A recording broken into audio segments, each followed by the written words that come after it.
The alarm tore through Outpost Halden at 3 in the morning, and I was on my feet before I even understood what I was hearing. Red light spun across the walls of my quarters. A voice on the intercom said a ship had gone down in the marsh, 2 kilometers east, and that it was not one of ours. I pulled on my boots without lacing them and ran. Outside, the night air was thick and wet, and the sky over the marsh was glowing orange from a fire that had not yet burned itself out. I was not a soldier. I was not even supposed to be near the crash site. I worked in the botany labs, cataloging alien plant samples for a government that barely told us anything about why we were really out here.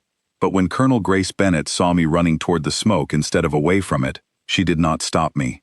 She just handed me a medical kit and told me to keep up. The wreck was worse than I expected. A slim silver shuttle, folded in on itself like paper, half sunk in black water. Steam hissed from a cracked engine housing. There were no bodies near the hull, which should have been a relief, but it only made my stomach tighten harder, because it meant whoever had been inside was either gone or still trapped somewhere in the wreck. Owen Hughes, one of the outpost engineers, found the survivor before I did. I heard him shout, and I heard the fear in his voice, and I ran toward it, expecting the worst. What I found instead was strange enough to stop me in my tracks. Curled inside a shattered compartment was a creature I had never seen outside of classified briefing photos. 6 short limbs, a body plated in dark, glistening shell, and a size not much bigger than a large dog. It was a Vess, not an adult, a young one, still in its early growth stage, and it was shaking. I had heard the stories, like everyone else on this outpost. The Vess were the reason half our defense budget existed. 3 years of failed negotiations, 3 years of neither side willing to bend, 3 years of everyone quietly preparing for a war that had not yet started, but felt like it was always one bad morning away. I had pictured them as distant, terrifying, unreachable. I had not pictured this. A frightened child, alone in the wreck of a ship that had killed everyone else on board. Colonel Bennett arrived a moment later, out of breath, and stared at the creature for a long second before she spoke. "We do not know what this is," she said. "We do not know if it is dangerous. We do not know if touching it violates every treaty clause we have spent years trying not to break." I looked at the creature. It looked back at me, and even though its eyes were nothing like human eyes, I understood the look. It was afraid. It did not care about treaties. It just wanted to survive the next 5 minutes. I moved before Bennett could stop me, and I lifted it out of the wreckage. It was warmer than I expected, and lighter, and it pressed itself against me, the way a frightened animal presses against anything that feels steady. Bennett did not order me to put it down. I think, in that moment, even she understood there was no version of this outpost's mission that survived us letting a Vess child die in the mud while we debated policy. We carried it back to the med bay, and that was when the real trouble started. None of our equipment was built for Vess physiology. Our scanners gave us numbers that meant nothing. Our medicine was designed for human bodies, not for whatever chemistry ran beneath that dark plating. The creature's breathing came in short, rattling bursts, and every reading Owen managed to pull from the diagnostic table told us less than we needed to know, and more than we wanted to fear. I did not know what I was doing. I want to be honest about that, because I think that honesty matters more than pretending I had some special skill nobody else had. I was a botanist. I understood root systems and photosynthesis, not alien anatomy, but somebody had to sit with it, and everyone else on that outpost had a dozen other emergencies to manage once word of the crash spread through command channels. So I stayed. I mixed a nutrient slurry from what the science team could piece together out of amino compounds and mineral salts, and I fed it through a thin tube because the creature was too weak to eat on its own. I wrapped it in a thermal blanket meant for damaged engine parts because it was the only thing on the outpost that could hold a steady, gentle heat. And when its breathing turned ragged in the middle of that first long night, when the numbers on the monitor spiked and I thought I was about to watch it die in my arms, I did the only other thing I could think to do. I sang. It was not a good song.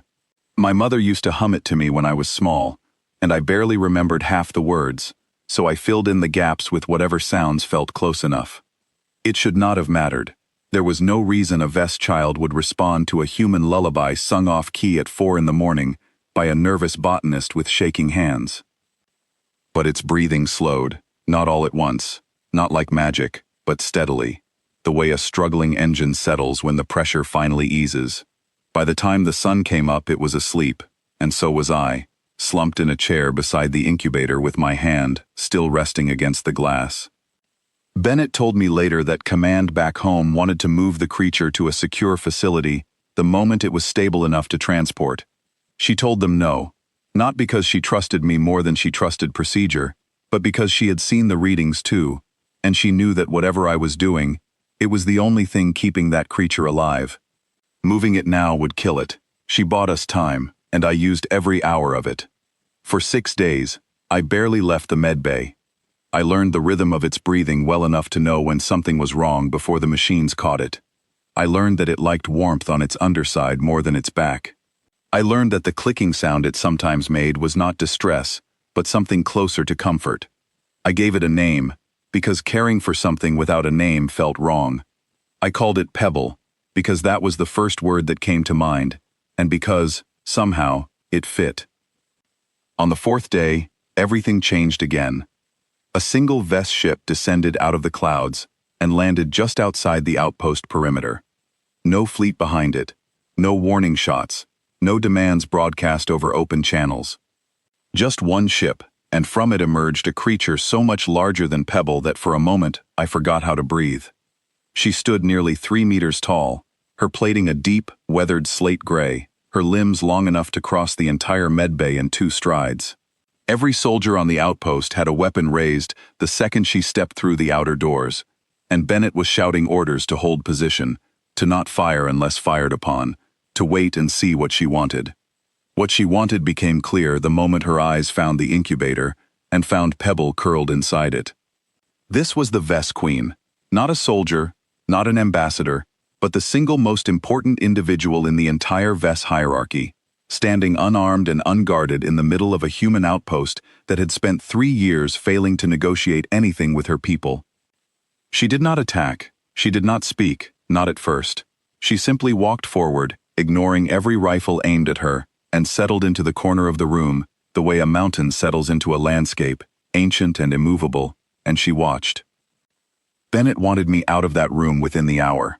She said it was too dangerous, that we did not know what the Queen intended, that leaving a civilian alone with the single most powerful being in an entire empire was not a risk worth taking. I understood her fear. I felt it too.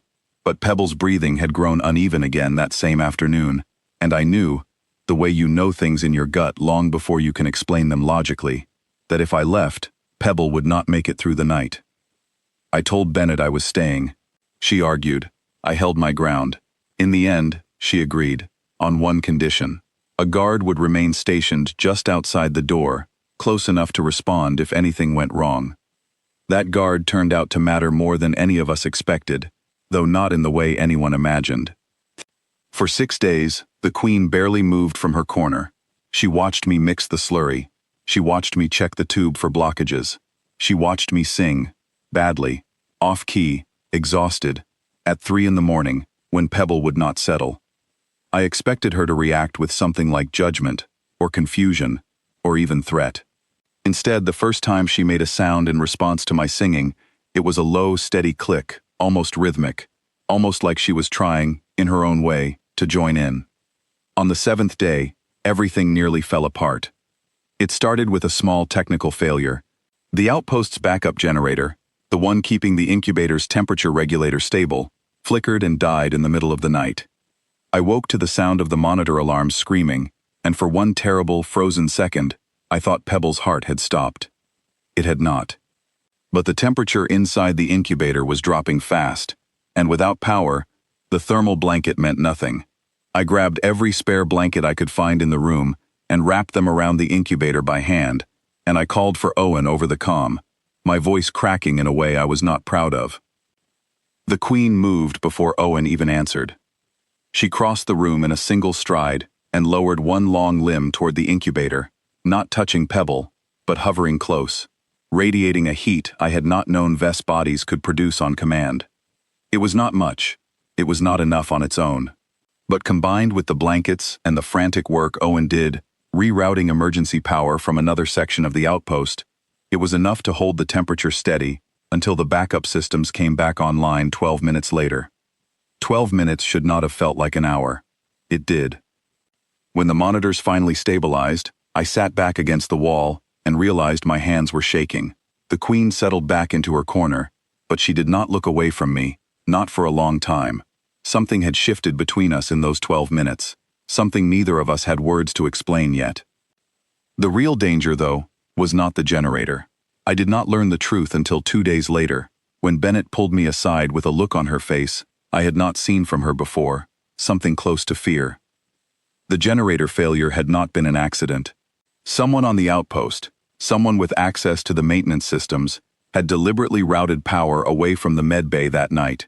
Security footage, recovered after the fact, showed a technician entering the restricted control room shortly before the failure began. His name was Callum Price, a junior systems officer who had transferred to Halden only weeks earlier, and whose real loyalties, it turned out, belonged to a faction back home that believed the only safe outcome with the VES was total military dominance. To men like Price, a surviving VES queen inside our own walls, watched over gently by an unarmed botanist, was not a diplomatic opportunity. It was a threat to be erased before it could grow into something the war faction could not control. Price had not stopped at the generator. When that failed, he tried again 2 nights later, slipping past the guards stationed outside the med bay by claiming a maintenance order Bennett had never actually signed. I was asleep in my chair when I heard the door hiss open at an hour it should not have opened, and I woke just in time to see him reaching toward the incubator's manual release, the one mechanism that would have flooded the chamber with outside air. Pebble's fragile lungs were not yet ready to survive. I did not think. I simply moved, throwing myself between his hand and the release before he could reach it, and I shouted the first thing that came to my mind, which was simply the guard's name, over and over, as loud as I could manage. The guard came through the door in seconds. So did the Queen, who had been resting only a few feet away, and rose so fast the entire room seemed to shake. She did not need to touch Price. She simply stood over him, blocking every path to the incubator with her sheer size, and the look in those dark, faceted eyes was enough to make even a man convinced of his own righteous cause freeze completely still until security arrived to take him away. Bennett later told me that Price would face consequences back home, though what exactly those consequences would be was not something either of us controlled. What mattered more, in that moment, was that Pebble was safe, that the Queen had chosen, without hesitation, to place herself between danger and a child that was not even hers, by any bond humans would recognize as ordinary. Except by then, it clearly was not ordinary at all. It was something else, something neither species had a name for yet. After that night, the Queen's translator collar, which had remained silent for the first week, finally crackled to life. "You did not have to sing," she said, her voice layered and strange, 3 tones speaking almost at once. Warmth could be provided by machines. Comfort was not required for survival. I told her I knew that. I told her Pebble was scared, and that scared things need more than warmth. They need to know someone is there. The Queen was quiet for a long moment after that. When she spoke again, her voice had changed, softer, though still edged with that strange resonance. "My people do not sing to our young," she said. "A queen births thousands across a season. Sentiment toward one is a luxury the hive rarely affords, and yet you held one, not thousands, one. You risked your own safety twice in 7 days for a single life that was never yours to protect, and you did it without reward, without command, and without hesitation, even when one of your own turned against you for it." I did not know what to say to that, so for once, I said nothing at all. 3 years, she continued. Your people and mine have circled each other with treaties neither side will sign. Your negotiators speak of borders and resources.